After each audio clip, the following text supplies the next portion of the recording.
Número 10. El futbolista fenómeno, dirigida por Alfredo Zacarías, 1978. Comenzamos nuestra lista con una película que captura perfectamente la pasión mexicana por el fútbol. El futbolista fenómeno cuenta la historia de un joven humilde del barrio que descubre que tiene un talento extraordinario para el fútbol y que sueña con convertirse en jugador profesional para sacar a su familia de la pobreza. La película está protagonizada por Mario Almada, uno de los actores más populares del cine mexicano de la época, quien a pesar de ser conocido principalmente por sus papeles en películas de acción, demuestra aquí una versatilidad considerable interpretando a un futbolista con sueños y aspiraciones. La película refleja perfectamente el momento histórico de México en 1978. El fútbol mexicano estaba experimentando un momento de gran popularidad y muchos jóvenes mexicanos soñaban con seguir los pasos de Hugo Sánchez, quien en esos años estaba comenzando su carrera legendaria. El futbolista fenómeno capturaba ese sueño colectivo, esa fantasía de que el talento y el trabajo duro podían llevarte desde los campos de tierra del barrio hasta los grandes estadios donde jugaban los profesionales. La película mostraba todas las escenas que el público mexicano quería ver, los entrenamientos intensos bajo el sol, los partidos decisivos donde el protagonista anotaba goles imposibles, las celebraciones con la familia y los amigos del barrio y, por supuesto, el romance con la chica bonita que siempre había creído en él. Lo que hace que los mexicanos de 50 años o más recuerden esta película con tanto cariño no es necesariamente su calidad artística, que era modesta, sino la manera en que capturaba un momento específico de la cultura mexicana. Ver El futbolista fenómeno en 1978 era participar en un ritual colectivo, era compartir un sueño común con cientos de otras personas en la sala de cine que también querían creer que en México todo era posible si te esforzabas lo suficiente. La película terminaba inevitablemente con un final feliz donde el protagonista lograba su sueño y el público salía del cine sintiendo que ellos también podían lograr sus propios sueños. Número 9. La muerte de un gallero, dirigida por Mario Hernández, 1978. Esta película es un western mexicano ambientado en el mundo de las peleas de gallos, una tradición profundamente arraigada en la cultura popular mexicana, especialmente en las zonas rurales. La película cuenta la historia de un gallero legendario que es desafiado por un rival más joven y ambicioso, desencadenando una serie de eventos que llevarán a una confrontación violenta donde no solo está en juego el honor del gallero, sino también su vida. La película está protagonizada por Vicente Fernández, quien en 1978 ya era una superestrella de la música ranchera y que estaba consolidando su carrera como actor cinematográfico. La muerte de un gallero es fascinante porque captura un México que ya estaba desapareciendo en 1978, pero que todavía vivía en la memoria colectiva y en las prácticas culturales de millones de mexicanos. Las peleas de gallos, las cantinas de pueblo, los códigos de honor masculino basados en la valentía y la palabra dada, el machismo como performance cultural. Todo esto era parte de una tradición que la modernización estaba erosionando, pero que el cine mexicano insistía en preservar y celebrar. Vicente Fernández era el actor perfecto para este tipo de película, porque él mismo representaba esa continuidad cultural. Era un puente entre el México rural tradicional y el México urbano moderno. Los mexicanos de 50 años o más recuerdan esta película con nostalgia no solo por la actuación carismática de Vicente Fernández o por las escenas de acción bien filmadas, sino por las canciones. La película incluye varias interpretaciones musicales de Vicente Fernández, canciones rancheras que hablaban de amor, de traición, de honor, de muerte, todos los grandes temas del corrido mexicano. Estas escenas musicales transformaban la película de un simple western en algo más parecido a un ritual cultural, un momento donde el público podía cantar junto con Vicente, donde podían sentirse conectados con una tradición musical que definía lo que significaba ser mexicano. Cuando escuchaban a Vicente Fernández cantar en esa película, no estaban simplemente siendo entretenidos, estaban participando en la construcción de su propia identidad nacional. Número 8. Muñecas de Medianoche, dirigida por Rafael Portillo, 1978. Esta película de terror y suspenso mexicano cuenta la historia de un fabricante de muñecas que desarrolla una obsesión enfermiza con crear muñecas que sean cada vez más realistas, hasta que finalmente cruza una línea prohibida y comienza a usar cuerpos reales de mujeres que ha asesinado para crear sus muñecas más perfectas. La película es notable por su atmósfera gótica y por el desempeño perturbador de Armando Silvestre en el papel del fabricante de muñecas, un hombre externamente respetable que esconde una locura monstruosa. Muñecas de Medianoche refleja la influencia del cine de terror italiano y español en el cine mexicano de los años 70. Directores mexicanos como Rafael Portillo habían visto las películas de Mario Bava y de Jesús Franco y querían crear algo similar pero con sabor mexicano.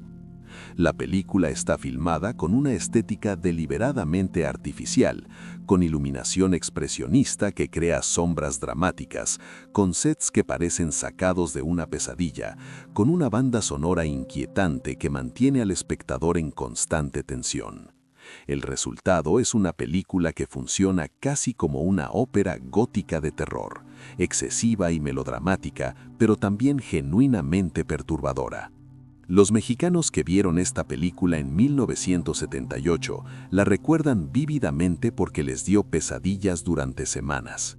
En una época antes del video casero, antes de que pudieras ver películas de terror cuando quisieras en la comodidad de tu casa, ver una película de terror en el cine era una experiencia mucho más intensa. Ibas con tus amigos, te sentabas en la oscuridad absoluta de la sala de cine y cuando empezaba la película no había manera de escapar de las imágenes y sonidos aterradores que llenaban toda la pantalla. Muñecas de Medianoche aprovechaba completamente esta situación, con escenas diseñadas específicamente para hacer saltar a la audiencia de sus asientos, con revelaciones horripilantes que eran aún más impactantes en la pantalla grande. Número 7. El miedo no anda en burro, dirigida por Fernando Cortés, 1978. Esta comedia de terror, protagonizada por María Elena Velasco, mejor conocida como La India María, fue una de las películas más exitosas comercialmente de 1978. La película sigue las aventuras de la India María cuando accidentalmente se ve envuelta en una trama que involucra una casa embrujada, un tesoro escondido y una banda de criminales que se hacen pasar por fantasmas para asustar a la gente y mantenerlos alejados del tesoro. La India María, con su ingenuidad característica y su valentía inconsciente, termina resolviendo el misterio y capturando a los criminales. El miedo no anda en burro es importante porque representa un fenómeno único en el cine mexicano de los años 70, el éxito masivo del personaje de la India María. María Elena Velasco había creado este personaje años antes, una mujer indígena del campo que llega a la ciudad y que a pesar de ser constantemente subestimada y discriminada por su origen humilde y su falta de educación formal, siempre termina demostrando que tiene más inteligencia práctica y más sentido común que todos los personajes urbanos educados que la rodean. El personaje era controversial porque algunos críticos lo veían como una perpetuación de estereotipos sobre los indígenas mexicanos, pero era inmensamente popular con el público porque ofrecía una inversión satisfactoria de las jerarquías sociales normales. Los mexicanos de 50 años o más recuerdan El miedo no anda en burro con enorme cariño porque era una película que toda la familia podía disfrutar junta. Los niños se reían con las situaciones cómicas y se asustaban agradablemente con los sustos falsos.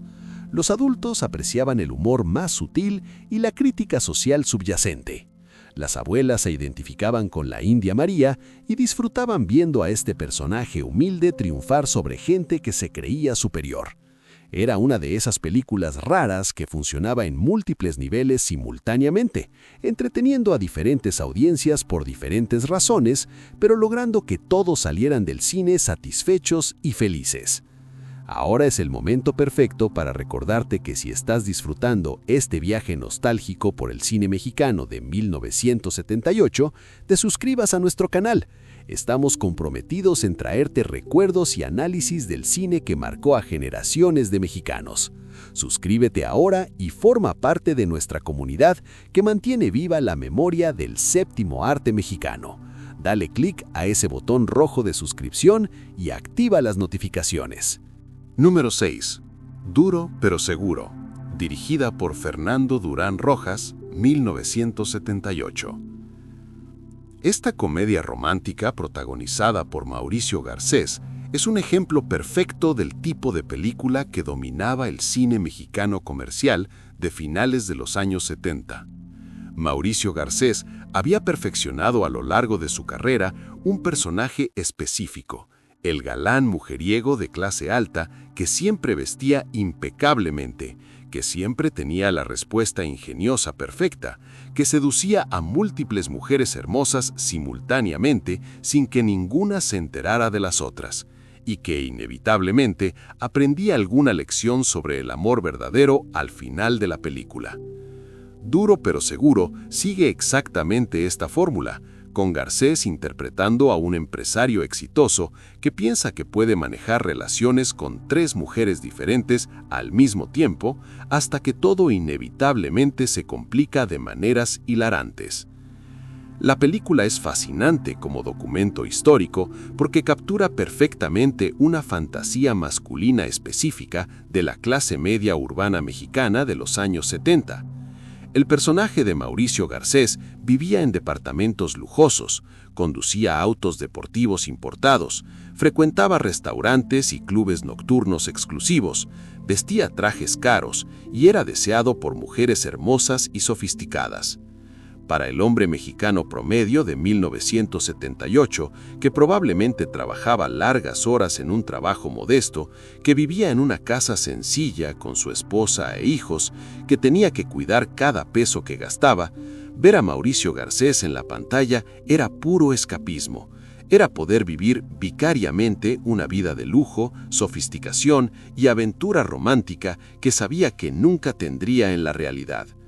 Los mexicanos que hoy tienen 50 años o más y que vieron Duro pero seguro cuando eran jóvenes, la recuerdan con una mezcla de nostalgia y vergüenza. Nostalgia porque representaba una época más inocente, cuando las películas podían ser simplemente divertidas sin necesidad de enviar mensajes profundos o de cuestionar estructuras sociales. Vergüenza porque, viendo la película ahora, el machismo despreocupado del personaje de Mauricio Garcés y la manera en que las mujeres eran retratadas como objetos intercambiables de deseo masculino resulta problemático desde una perspectiva contemporánea.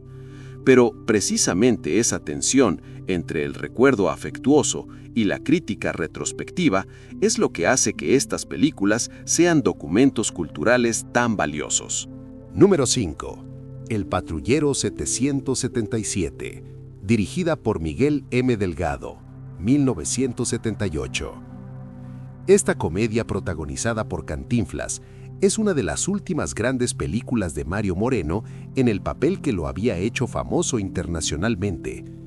El patrullero 777 cuenta la historia de Diógenes, un policía de tránsito honesto y trabajador que constantemente se mete en problemas porque se niega a aceptar sobornos y que insiste en tratar a todos los ciudadanos con el mismo respeto y aplicar la ley con la misma firmeza, sin importar si son pobres o ricos, poderosos o vulnerables. La película sigue sus aventuras mientras enfrenta la corrupción endémica del sistema policial y eventualmente se convierte en un héroe popular. El patrullero 777 es significativa porque representa el último hurra de Cantinflas como ícono del cine mexicano. En 1978, Cantinflas ya tenía 67 años y había estado haciendo películas durante 40 años. Su estilo de comedia verbal, basado en juegos de palabras elaborados y en monólogos aparentemente sin sentido que en realidad contenían crítica social aguda, ya parecía anticuado para las audiencias más jóvenes que preferían un humor más directo y físico. Pero para la generación que había crecido viendo películas de Cantinflas, que habían aprendido a hablar imitando su manera única de usar el idioma español, ver El Patrullero 777 era como visitar a un viejo amigo querido. La película también es notable por su comentario social. Aunque es fundamentalmente una comedia ligera, El Patrullero 777 no evita señalar problemas reales de la sociedad mexicana: la corrupción policial, la desigualdad ante la ley, la manera en que los ricos y poderosos pueden evitar consecuencias, mientras que los pobres son castigados severamente por infracciones menores. El personaje de Cantinflas, con su insistencia en la honestidad y la justicia, representaba un ideal moral que todos reconocían como algo raro y valioso en la realidad mexicana. Los mexicanos de 50 años o más recuerdan esta película con cariño, no solo porque los hacía reír, sino porque les recordaba que era posible ser honesto y mantener tu integridad incluso en un sistema corrupto, que había valor en resistir la tentación de tomar el camino fácil. Número 4. México Norte, dirigida por Raúl Araiza, 1978. Esta película dramática cuenta la historia de una familia del sur de México que decide emigrar al norte del país buscando mejores oportunidades económicas, siguiendo el sueño de eventualmente cruzar la frontera hacia Estados Unidos. La película sigue su viaje difícil a través de México, los sacrificios que tienen que hacer, las humillaciones que tienen que soportar, las esperanzas que los mantienen avanzando y finalmente la desilusión cuando descubren que el norte de México no es el paraíso que habían imaginado y que el sueño americano es aún más inalcanzable de lo que pensaban. México Norte es importante porque fue una de las primeras películas mexicanas en tratar abiertamente el tema de la migración interna y externa que ya estaba transformando profundamente la sociedad mexicana.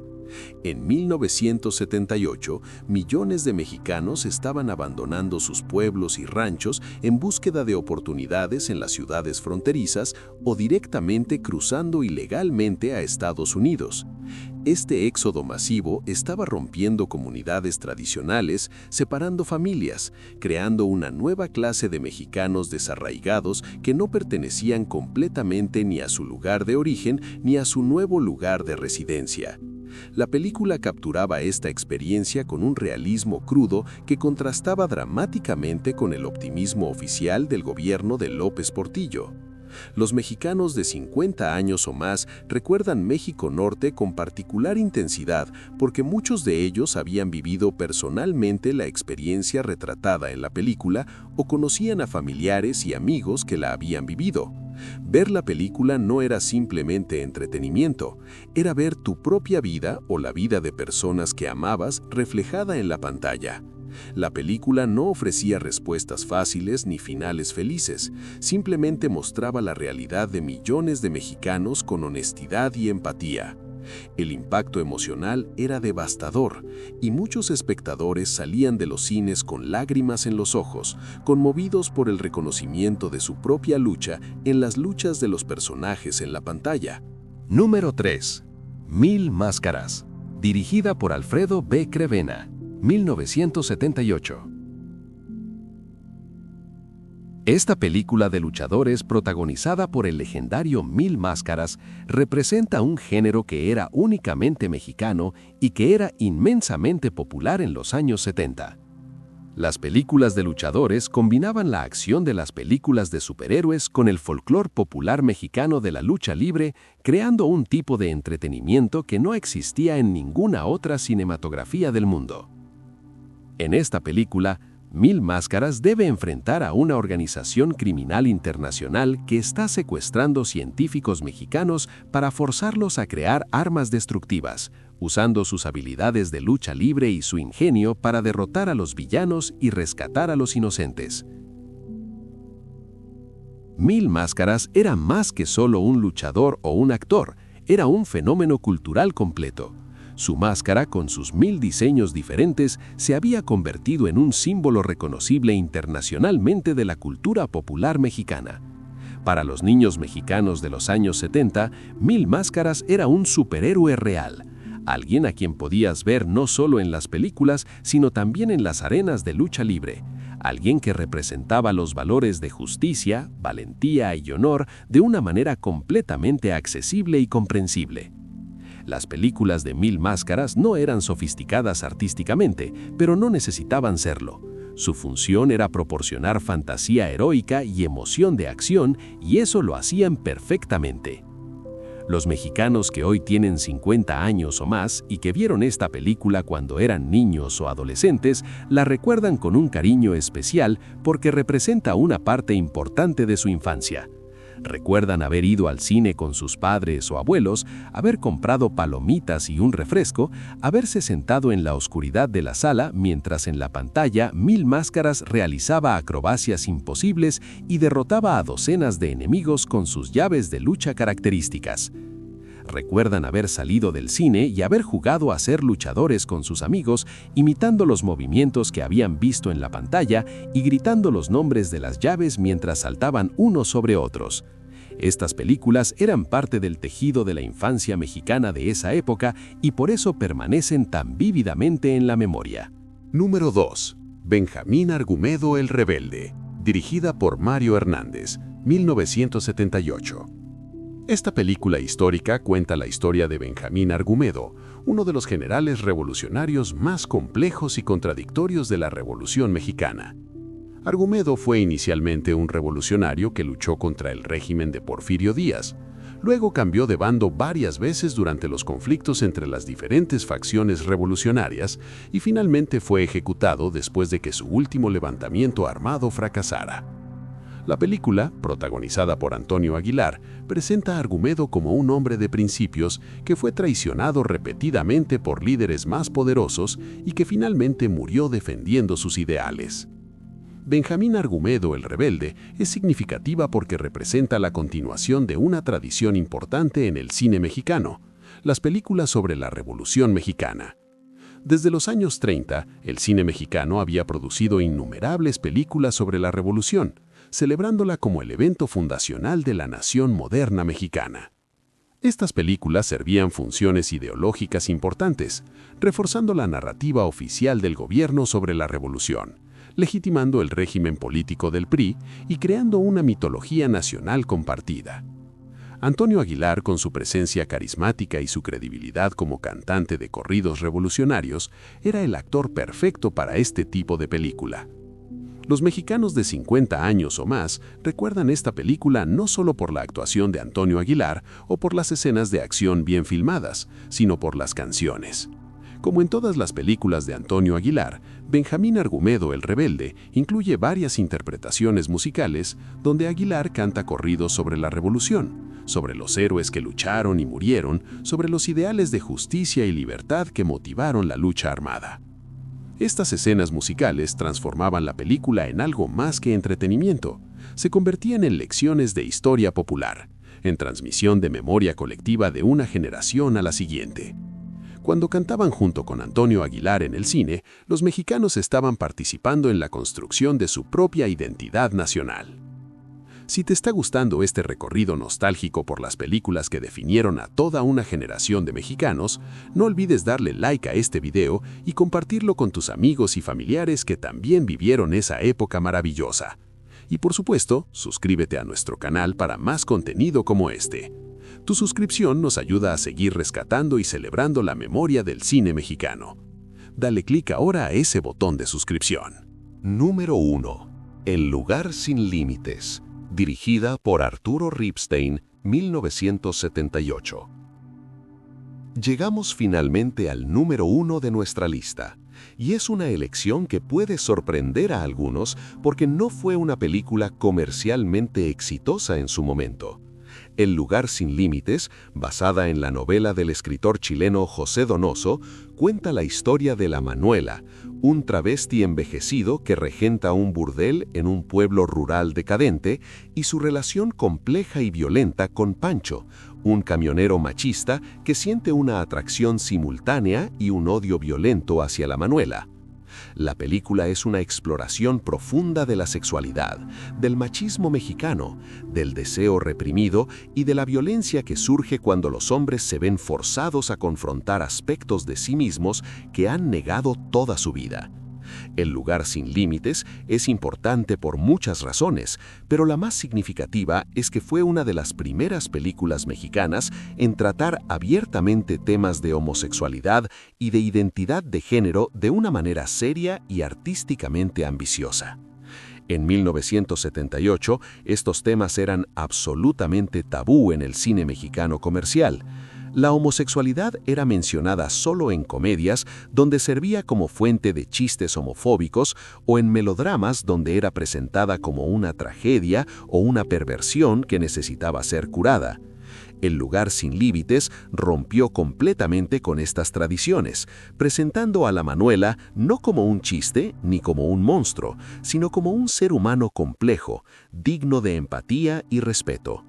Roberto Cobo, quien décadas antes había sido el inolvidable Jaibo en Los Olvidados de Buñuel, crea en la Manuela uno de los personajes más memorables y conmovedores de todo el cine mexicano.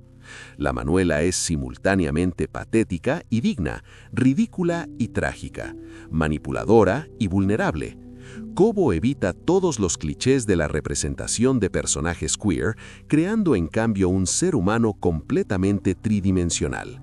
Gonzalo Vega interpreta a Pancho con una intensidad aterradora, encarnando el machismo mexicano en toda su toxicidad autodestructiva. La tensión entre Pancho y la Manuela es palpable en cada escena, y Ripstein filma sus interacciones con una mezcla de sensualidad y amenaza que mantiene al espectador en constante tensión. Los mexicanos de 50 años o más que vieron El lugar sin límites en 1978 la recuerdan como una experiencia profundamente perturbadora e inolvidable. No era el tipo de película que esperaban ver cuando iban al cine, no les daba el confort de las fórmulas familiares, no les ofrecía escapismo fácil. En cambio, los forzaba a confrontar aspectos de la sociedad mexicana y de la psique mexicana que preferían mantener ocultos. La película funcionaba como un espejo implacable que reflejaba verdades incómodas sobre el machismo, sobre la homofobia, sobre la violencia que subyace en las relaciones de género mexicanas. Muchos espectadores salieron del cine sintiéndose profundamente incómodos, pero esa incomodidad era precisamente el punto. Era la prueba de que la película había logrado su objetivo de hacer que la gente pensara y cuestionara. Conclusión: la memoria colectiva del cine. Estas 10 películas de 1978 representan mucho más que simplemente entretenimiento de una época pasada. Son artefactos culturales que capturaron un momento específico en la historia de México, un momento de optimismo económico y de cambio social, un momento cuando el cine mexicano todavía era una fuerza cultural dominante en la vida de los mexicanos. Para aquellos que tienen 50 años o más, estas películas están inextricablemente ligadas a sus memorias personales, a momentos específicos de sus vidas, a personas que ya no están, a versiones más jóvenes de sí mismos. Recordar estas películas es recordar lo que era ser joven en 1978, recordar las salas de cine llenas hasta el tope con gente de tu barrio, recordar el olor de las palomitas y el ruido de los envoltorios de dulces, recordar la emoción cuando se apagaban las luces y comenzaba la película, los comentarios en voz alta que la gente hacía durante las proyecciones, las risas compartidas, las lágrimas compartidas, las experiencias compartidas que creaban un sentido de comunidad, y era una experiencia social profundamente diferente de ver películas en la era del streaming. Era participar en un ritual colectivo que reforzaba lazos sociales y que contribuía a la construcción de una identidad cultural compartida. Lo que estas películas nos enseñan cuando las revisamos décadas después es que el cine no es solo entretenimiento, es memoria, es historia, es identidad. Estas películas nos muestran cómo era México en 1978, qué preocupaba a los mexicanos, qué los hacía reír, qué los hacía llorar, qué los inspiraba, qué los asustaba. Nos muestran una sociedad en transición, atrapada entre tradiciones y un futuro incierto.